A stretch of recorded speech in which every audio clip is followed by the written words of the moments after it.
Hola MasterFam, bienvenido a escuchar una conferencia sobre trading.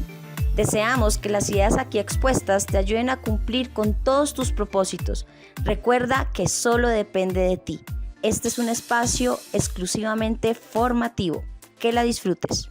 La nueva fuente de poder es, digamos, tener siempre la información a la mano. ¿Listo? Los gobiernos no quieren que tú te eduques, los gobiernos no quieren, o las entidades centrales no quieren que tú desarrolles conocimientos para que puedas cuestionar lo que ellos están haciendo, ¿ya? Pero ocurrió en algún momento de que alguien cuestionaba demasiado lo que estaba pasando con la economía y por ahí nació Bitcoin, que por ahí les voy contando. Perfecto. Para entender cómo es que se está desarrollando la economía en la actualidad, hay que entender la historia de Bitcoin, la historia de la economía, de cómo ha ido surgiendo en el transcurso de los años. Perfecto. La primera parte, pues, digamos, antiguamente se utilizaba la economía de subsistencia. ¿Qué es lo que pasaba ahí? Que básicamente lo que las personas producían, digamos, yo era un agricultor, no sé, sembraba papas y yo comía papas, sembraba menestras y yo comía menestras. ¿Listo? El pescador, por ejemplo, ¿no? Era el que pues cazaba o iba de pesca, pues, y eso es lo que comía, con eso sobrevivía. Eso es lo que pasaba antes. ¿Listo? Después de eso, pues las personas se vieron con la, digamos, necesidad de que también yo no sé pescar, por ejemplo, y yo conozco a un pescador o veo a una persona pues que está yendo de pesca y yo quiero también alimentarme, digamos, de lo que él, de su trabajo de él, de lo que él está produciendo. Entonces, ¿qué pasaba? Nació el trueque, ¿no? Que es básicamente el comercio, intercambiar unas cosas por otras. Listo, yo produzco papas, yo te doy papas, tú me das pescado. Sin embargo, eh, nace una necesidad de pagarés. ¿Por qué nace esta necesidad? Porque en la realidad, personas diferentes desean cosas diferentes en momentos diferentes. ¿Qué quiere decir? Por ejemplo, yo quiero comer, digamos, pues yo produzco, digamos, bananas, ¿listo? Yo requiero comer bananas en un cierto tiempo, ¿ya? Pero hay otra persona que, por ejemplo, produce papas, pero no produce en la misma época que producen las bananas. Entonces, eh, alguien me está rayando la pantalla, porfa, ahí, muchísimo más cuidado. Entonces, ¿qué pasaba? Que entonces, como no se produce todo al mismo tiempo, entonces yo necesito confiar en la otra persona. ¿Qué quiere decir? ¿Sabes qué? Yo produzco papas, te los doy, digamos, ahorita, no sé, 3, 5 kilos de papas, y cuando tú produzcas tus bananas, que puede ser en 3, 4 meses más adelante, pues tú me tengas que devolver, ¿no? Pues dar las bananas, pero no en el mismo tiempo. Y es por eso que nace la necesidad de pagarés, que es una promesa de valor, ¿listo? Pues un acuerdo entre dos personas, ¿listo? Para que, digamos, este intercambio se haga realidad en momentos diferentes. Pero ¿qué pasó con esto? Es que, pues, hay demasiadas cosas que necesitamos, no solamente es una cosa, no solamente es alimentarse, necesitamos también, pues, conforme fueron, digamos, desarrollándose, conforme fue evolucionando, todos los sectores, no solamente la economía, necesitábamos también otras cosas, necesitábamos vestirse, necesitábamos muchísimas cosas y se volvió una red muy compleja. ¿Listo? Entonces, el dinero como pagaré. En este momento ya empezó digamos, a los gobiernos, pues en China empezó, por ejemplo, el billete, que los gobiernos empezaban a emitir un papel que es, digamos, impreso ya en forma de pagaré. Y es así como nace el dinero. ¿Listo? Entonces, el dinero es un tipo especial de pagaré en el que se confía universalmente. ¿Listo? Puede tomar la forma de dinero en circulación y que es impreso por el banco, pues las moneditas, anteriormente se utilizaban monedas de oro y de plata, ¿listo? Después los billetes, que básicamente llegó un momento en el que los billetes eran, digamos, equivalentes al oro que existía en ese momento, porque el oro era un metal precioso que era, digamos, muy, digamos, que la gente lo quería muchísimo tener, todo el mundo quería tener oro, entonces se volvió un respaldo para el dinero. Entonces puede tomar la forma de... Voy a borrar esto que me están rayando. Listo.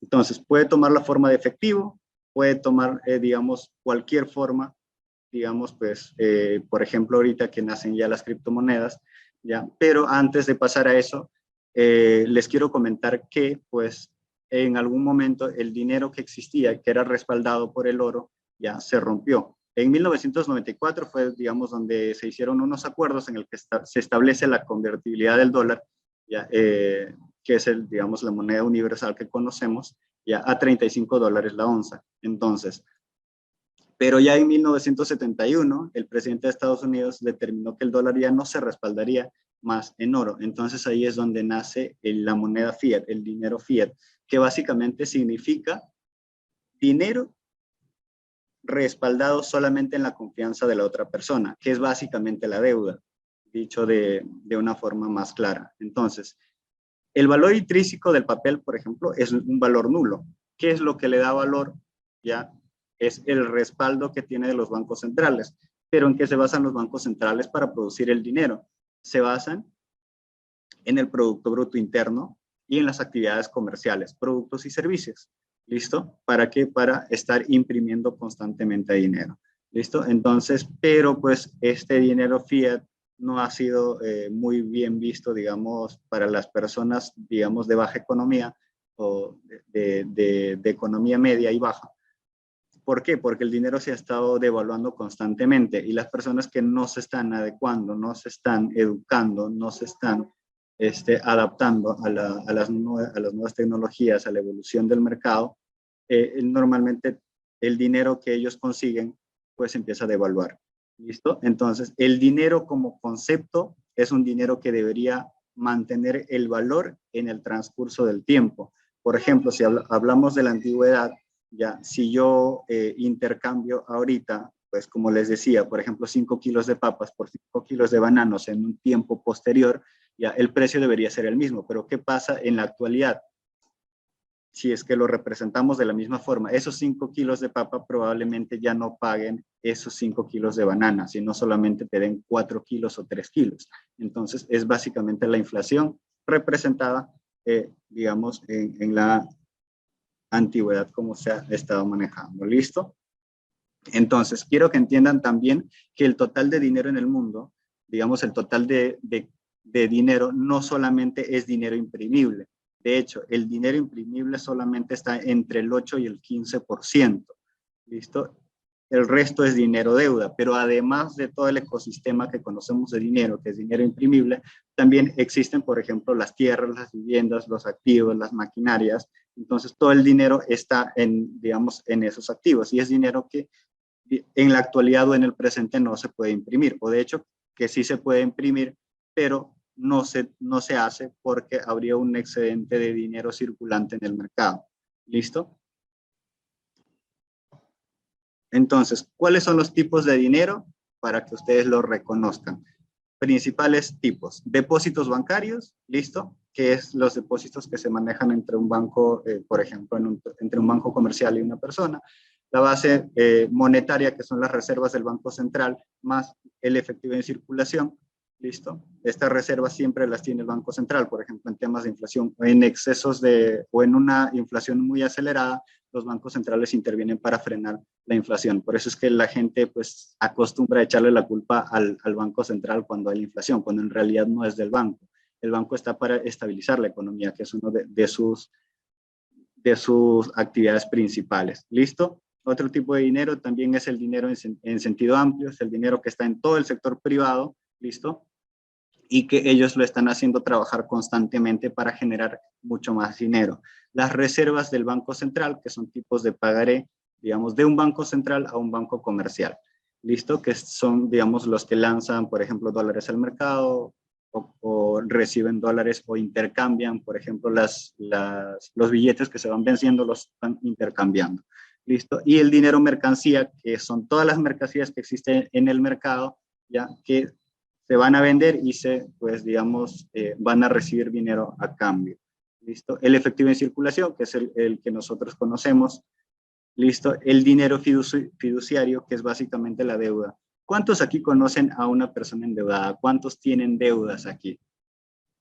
A ver, en el chat. ¿Quiénes tienen deudas? ¿Y qué pasa con esas deudas? Todo el mundo tiene deudas. Sí, la realidad es que el 90% de las personas está endeudada en la actualidad, pero si se dan cuenta ustedes, ese dinero que, digamos, ustedes probablemente hicieron un préstamo en el banco, ¿listo? Ese dinero no existe. ¿Qué hay que hacer para pagar esa deuda? Hay que ir a producir, si es que soy un agricultor, hay que ir a producir, a generar Producto Bruto Interno. Si soy un comerciante, hay que generar comercio para poder pagar esa deuda, ¿listo? Pero es una actividad que yo voy a hacer posterior al momento que estoy recibiendo esa deuda. Entonces, los bancos están autorizados incluso a realizar préstamos con dinero que no existe. ¿Por qué? Porque eso genera circulante de dinero en el mercado, ¿listo? Obviamente proyectándose siempre hacia el futuro. ¿Listo? Bueno, con todo esto, pues aparece Bitcoin en el 2008 aproximadamente y es una noticia muy interesante, es una aparición muy interesante, una evolución tecnológica de la economía. ¿Por qué? Porque es un dinero que básicamente está en la red. Digamos, ¿cómo se creó Bitcoin en conceptos básicos para que lo entiendan? Digamos que yo tengo $100, esos $100 los pongo en la red y esos $100 los hago valorizar, los convierto en un activo digital y los hago valorizar en el tiempo. ¿Con qué? Con la oferta y demanda. ¿Cómo funciona la oferta y demanda? Imagínense que yo tengo pues 5 naranjas en el mercado, ¿ya? Y hay 5 personas que llegan al mercado queriendo obtener una naranja cada uno. Entonces hay una oferta y demanda equilibrada y hay un precio equilibrado. ¿Listo? Pero ¿qué pasa si, por ejemplo, existen 5 naranjas en el mercado, pero existen 15 personas que van a querer una naranja cada uno? ¿Listo? Hay una escasez de naranjas en el mercado. Entonces las personas empiezan a competir entre sí, elevando el precio de esas naranjas. ¿Listo? Y viceversa también. ¿Qué pasa? Digamos, si es que hay un exceso de naranjas en el mercado y hay pocas personas queriendo comprar naranjas, el precio se devalúa. Entonces, el vendedor dice, en vez que se malogre, pues, digamos, si yo vendo a 5 naranjas por, no sé, o a $1 cada una, pues llévate las 5 naranjas a $1. Entonces, hay una oferta de las naranjas en el mercado. Y así es como funcionan los mercados, así funciona la oferta y demanda del dinero. Esta es la ley de la oferta y demanda que funciona en todos los sectores económicos. Por ejemplo, si ustedes ven a la moneda de su país, pues no sé en qué país estén, por ejemplo, en el Perú la moneda se ha devaluado alrededor de un 6.3%. En Colombia se ha devaluado más del 10%. Si no me equivoco, la moneda colombiana este 2021 que cerramos es la moneda más devaluada del mundo. Entonces, ¿pero por qué? Por la oferta y demanda.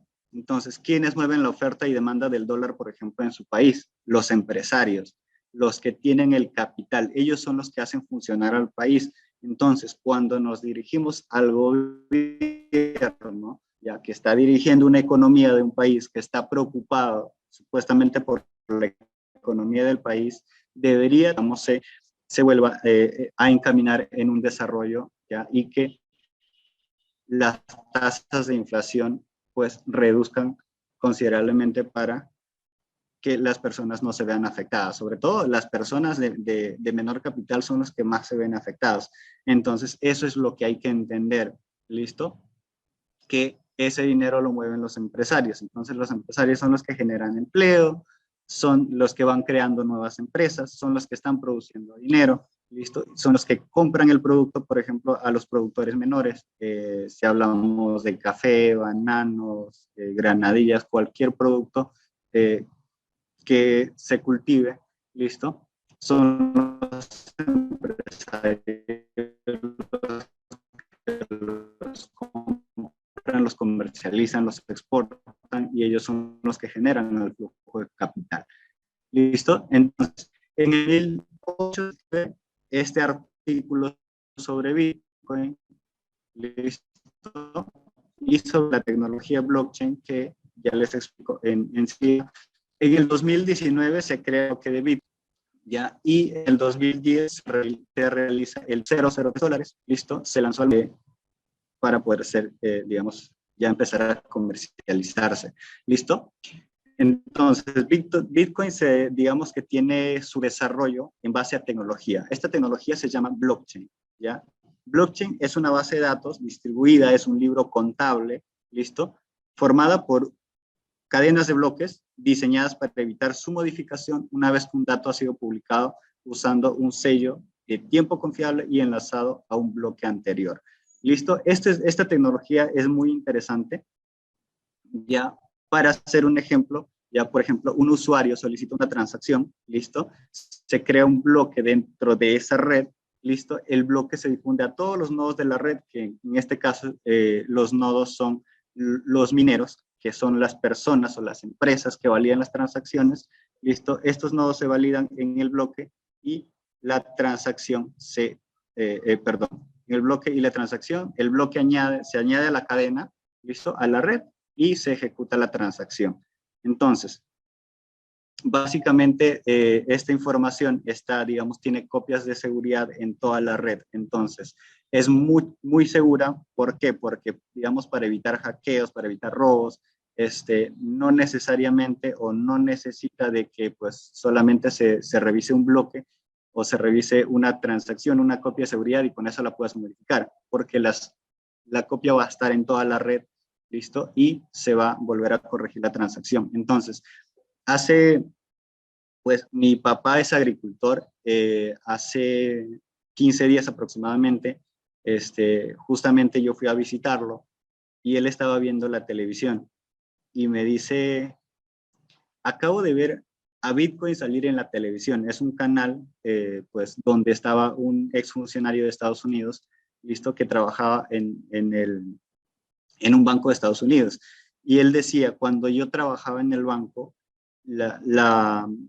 digamos, la propuesta siempre era confiscar a Bitcoin. O sea, Estados Unidos todo el tiempo, desde que ha nacido Bitcoin, ha estado queriendo confiscar a Bitcoin y hasta el momento no lo ha logrado. Entonces, ¿qué ha pasado con eso? O sea, ¿qué ha pasado con que Estados Unidos, una de las potencias más grandes a nivel internacional, no puede confiscar a Bitcoin? ¿Listo? Para detener obviamente su crecimiento. Entonces, ¿qué hicieron? Tocó adaptarse. Tocó de que institucionalmente Estados Unidos compren Bitcoin, inviertan en Bitcoin y generan rentabilidades muchísimas más altas que el oro, muchísimas más altas que otros activos o metales preciosos, que otras inversiones. Entonces, obviamente con muchísima educación, viendo siempre la volatilidad de Bitcoin. ¿Listo? Entonces, cuando hablamos de descentralización, hablamos de que nos estemos, digamos, creando una privacidad externa, digamos, a lo que puede revisar el Estado, las entidades centrales. Entonces, ¿cuáles son las desventajas, por ejemplo, de la centralización, que es los bancos centrales, las entidades privadas? Uno es el de venta. No vas a tener que ingresar tus datos personales, no vas a tener que ingresar tu DNI, no vas a tener que ingresar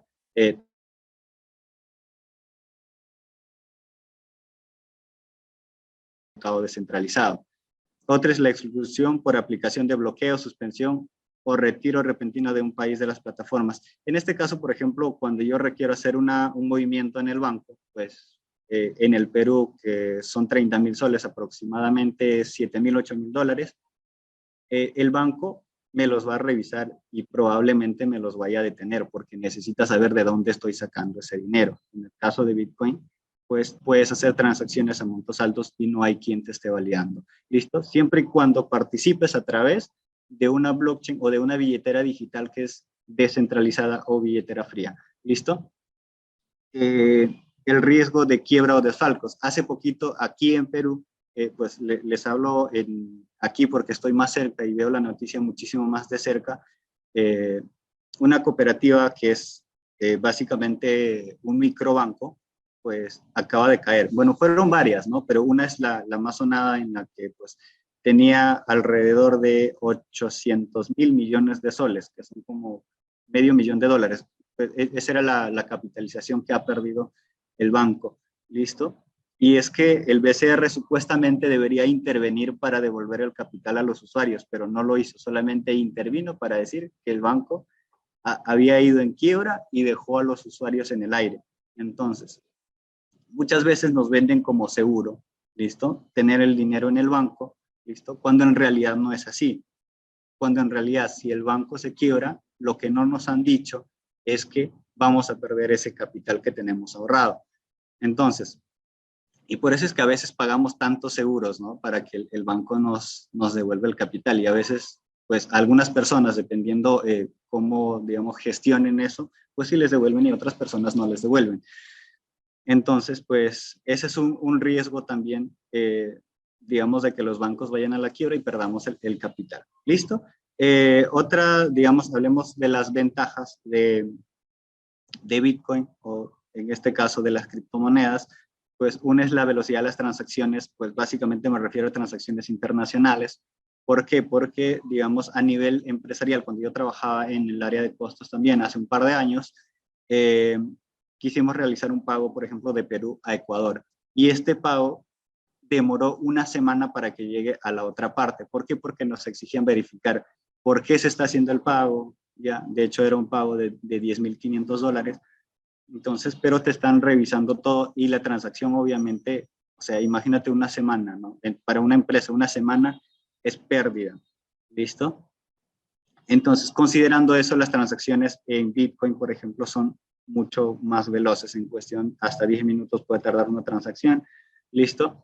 El anonimato también, que pues básicamente no necesariamente te dice qué persona te está enviando, sino solamente una dirección de billetera electrónica que no contiene datos personales. Las operaciones 24/7, ¿listo? No hay necesidad de que un banco esté abierto para que puedas hacer una transacción internacional, por ejemplo.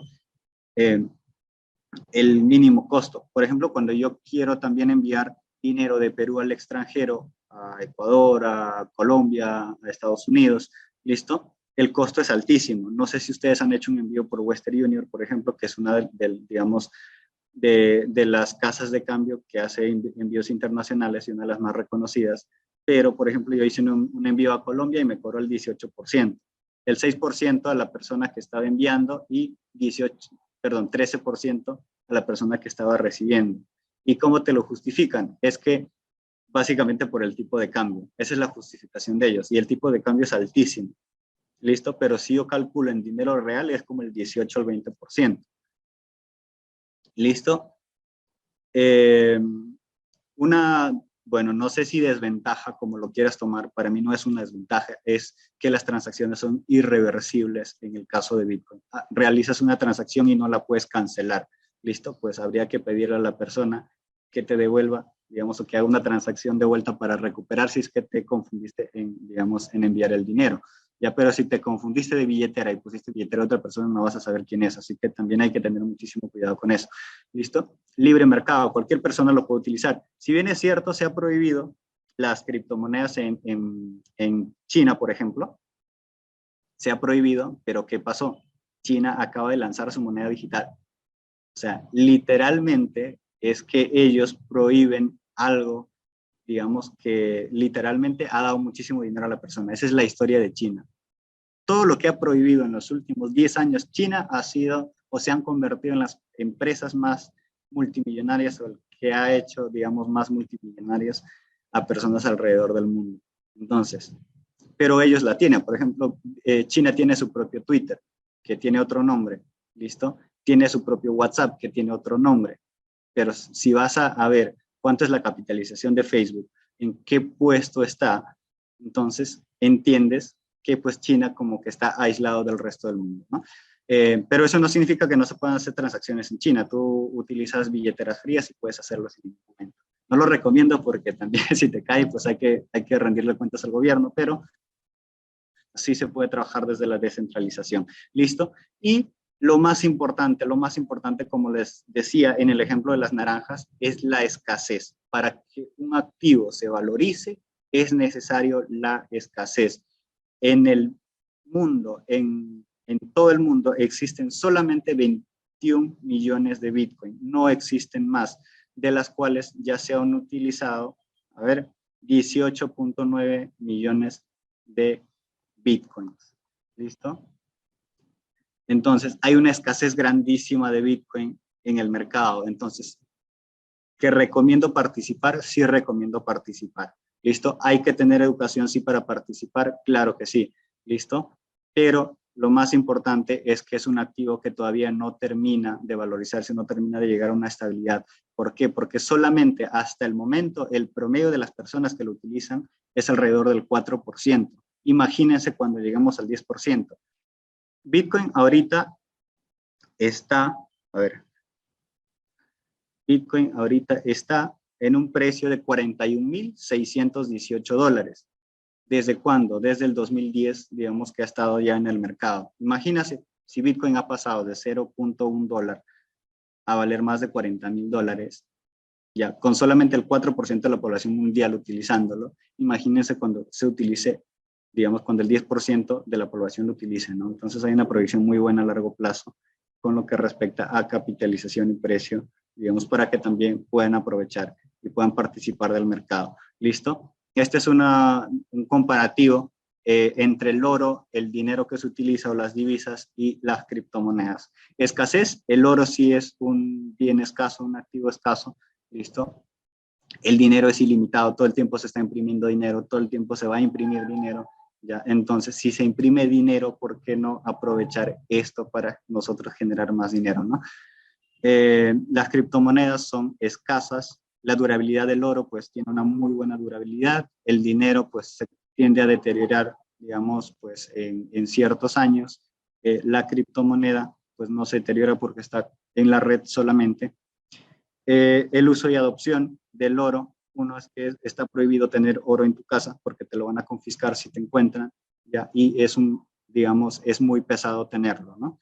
El dinero pues puedes tenerlo puedes tenerlo en tu casa, en donde sea, debajo del colchón, donde tú quieras, listo, solamente siendo consciente de que se va a devaluar en el transcurso de los años, listo. Y las criptomonedas, pues obviamente que va a depender muchísimo de la adopción también de los países o de cómo lo adopten, si lo adoptan como moneda de curso legal, como un activo de inversión, como un activo digital, ya va a depender muchísimo de eso. La portabilidad del oro, como les decía, no es portable, está prohibido tenerlo.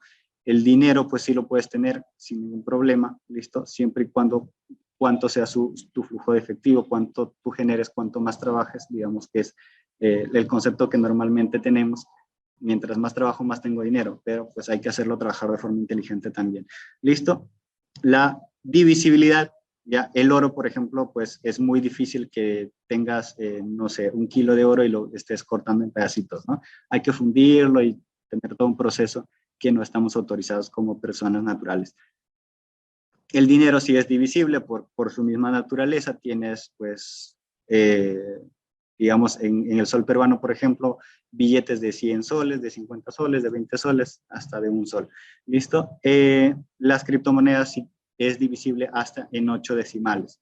¿Listo? El almacenamiento del oro también prohibido su almacenamiento. El almacenamiento del dinero, aquí les decía que tiene un altísimo costo, que es básicamente la inflación. Y las criptomonedas, hasta el momento, desde que han nacido, han demostrado estar valorándose constantemente. No todas las criptomonedas, por eso es que hoy hablamos de Bitcoin, porque Bitcoin es la criptomoneda principal y al que ha dado apertura también a otras criptomonedas.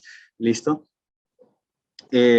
Dificultad para falsificación, pues el oro, pues en realidad es como que no tan fácil, pues, digamos, o sea, su falsificación no es muy fácil, pero sí lo pueden vender, por ejemplo, las personas, algo bañado con oro y te engañan que es 100% oro, ¿no? El dinero también, te pueden falsificar dinero, ya obviamente a las personas que tienen desconocimiento sobre este tema. Y las criptomonedas no se pueden falsificar porque son únicas y están en la red. ¿Listo? El uso de Bitcoin, ¿cuál es el uso de Bitcoin como medio de intercambio? Esto depende muchísimo de cada país. Por ejemplo, en El Salvador, que fue adoptado como moneda de curso legal, por ejemplo, se utiliza pues Bitcoin como medio de intercambio, ¿listo? Para, pues, quieres ir a comprar algo, puedes pagar con eso, no hay ningún problema, ¿listo? Por ejemplo, en Perú es reconocido como un activo digital de inversión. ¿Alguien está levantando la mano? Bueno, si deseas, puedes dejar ahí un comentario en el chat para leerlo. hay muchísimas preguntas en realidad. Voy a pedir a Diego Correa que al final me apoye con esas preguntas para poder responderlas. ¿Listo? Unidad contable, bueno, también se usa como una unidad contable que sirve para medir, por ejemplo, el valor de las cosas, que es básicamente lo mismo que se utiliza el dinero. ¿Listo? Aceptada como moneda globalmente. ¿Listo? La conservación del valor, que justamente les hablaba que hasta el momento ha demostrado conservar el valor. ¿Listo? Para usar Bitcoin es necesario, sí es necesario crear una billetera digital, que lo puedes tener en un celular, en un smartphone, en un USB también. Hay billeteras que se tienen en USBs, ¿listo?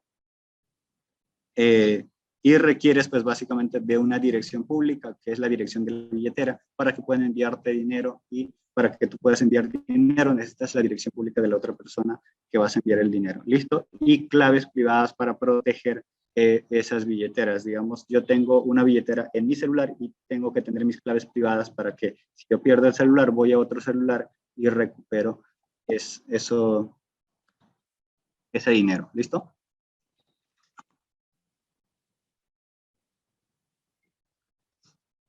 Aquí les hice un comparativo interesante y este es básicamente el impacto que ha tenido Bitcoin con respecto a la economía digital, porque no, perdón, con respecto a la economía que hoy se maneja.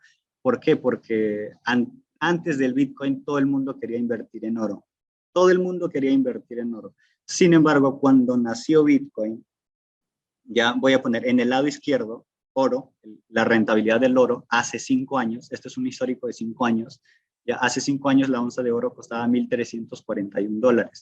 Actualmente cuesta 1,792. ¿Sí ha habido rendimientos? Por supuesto que sí ha habido rendimientos, porque es un bien escaso y que todavía el mundo, digamos, o todavía las personas todavía lo siguen queriendo. Es un activo muy apreciado por la gente todavía. Entonces, ¿cuánto ha sido la rentabilidad en 5 años? 33%. Listo, pasemos a Bitcoin. Listo, hace 5 años Bitcoin tenía un valor de $920. Listo, actualmente, ¿cuánto equivale un Bitcoin? $41,800. Este dato lo saqué ayer. ¿Cuánto es la rentabilidad generada, digamos, en los últimos 5 años? 4,443%. Imagínense, ¿creen ustedes que ha sido una buena inversión para las personas que invirtieron en Bitcoin hace 5 años? Ustedes hubieran querido, las personas que no han invertido, ustedes hubieran querido tener estos rendimientos en una inversión y simplemente haber comprado Bitcoin, haber guardado Bitcoin y ahorita tenerlos a un valor muchísimo más alto. ¿Listo? ¿Cómo habría cambiado su vida? ¿No? Entonces, proyección para los próximos años, hay una muy buena proyección, hay que ser consciente de la volatilidad del mercado, ¿listo?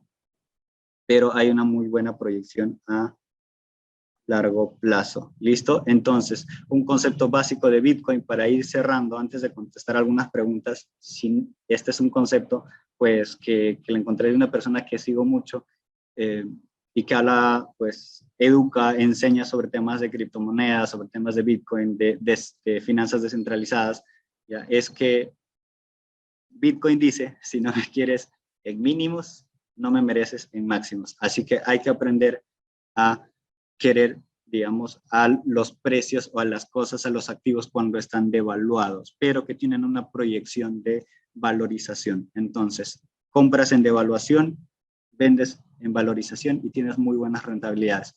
¿Listo? Ahora sí, Diego, ¿me apoyas con algunas preguntas, porfa?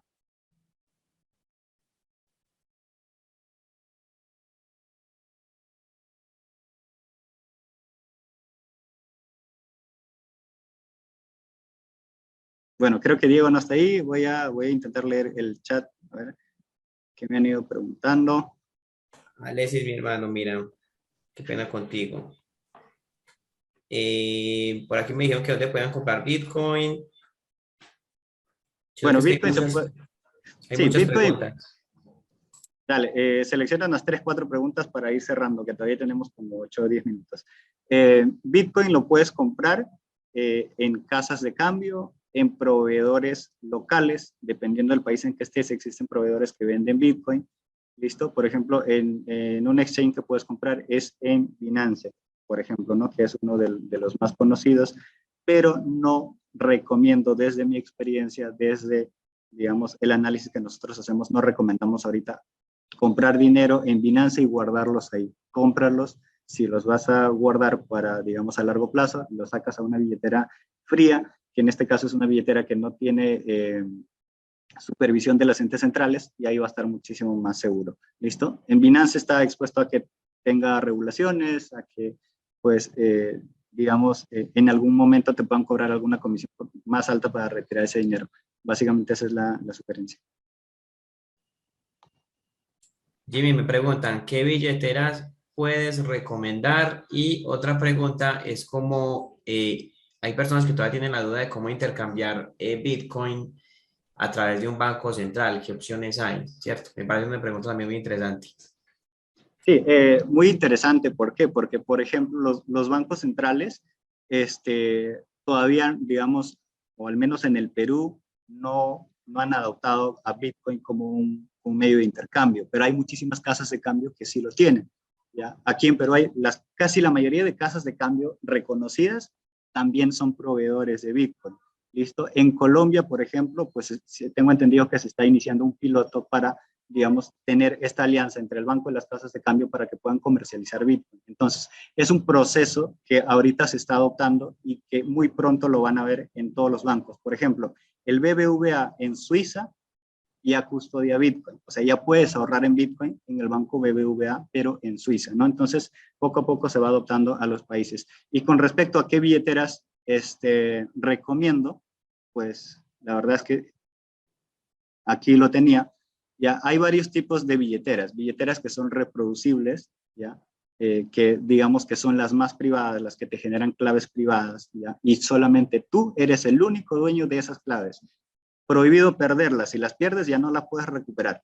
¿Listo? Y pues hablo, no sé si aquí pueden ver la pantalla, básicamente son estas billeteras que lo tienen aquí, ¿ya? Que por ejemplo para Bitcoin yo utilizo Mycelium, ya para otras criptomonedas utilizo Trust Wallet, ¿ya? Y así hay otras criptomonedas. Pues básicamente solamente son 7 las billeteras que se recomienda, que son las billeteras frías, ¿ya? Y después hay las billeteras no reproducibles, que son las que ya tienen un poco más de centralización, ¿listo? Y las que no se recomiendan, pues básicamente yo recomiendo las reproducibles, las no reproducibles. De ahí por adelante no recomiendo ninguna billetera. ¿Listo? Dependiendo a la criptomoneda que tengan, pues pueden usar las billeteras.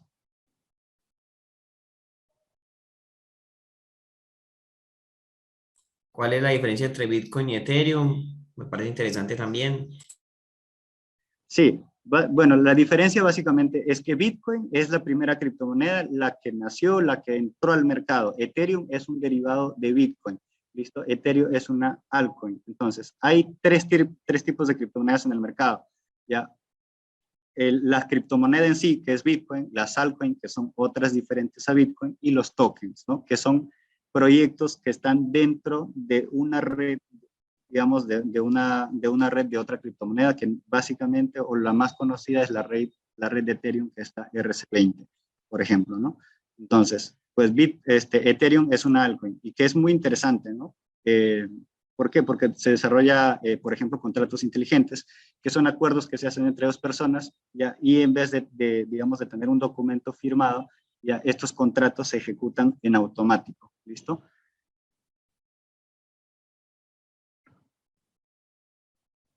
Siguiente pregunta. Dame un segundo, ya te voy a...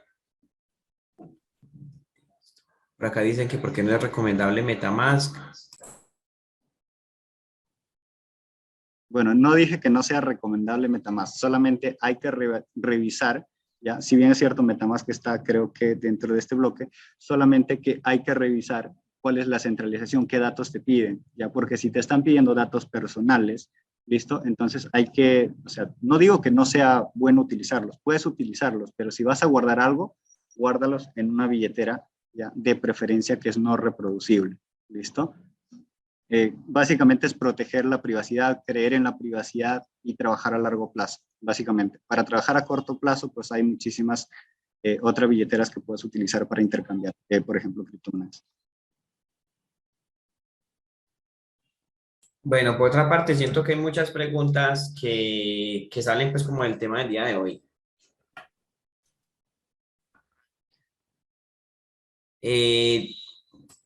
Jimmy, me preguntan aquí cuáles son los nombres de las billeteras. O sea, yo sé que aparecen pues como los loguitos, pero que cuáles son algunas de las billeteras más recomendadas, como el nombre.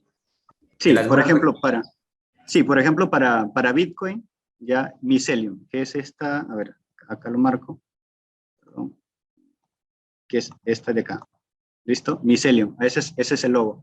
La puedes buscar en la misma página, que es esta justamente la que he abierto.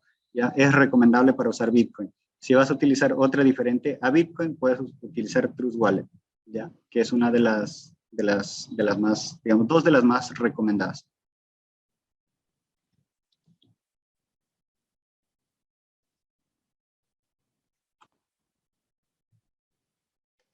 ¿Hay otra pregunta?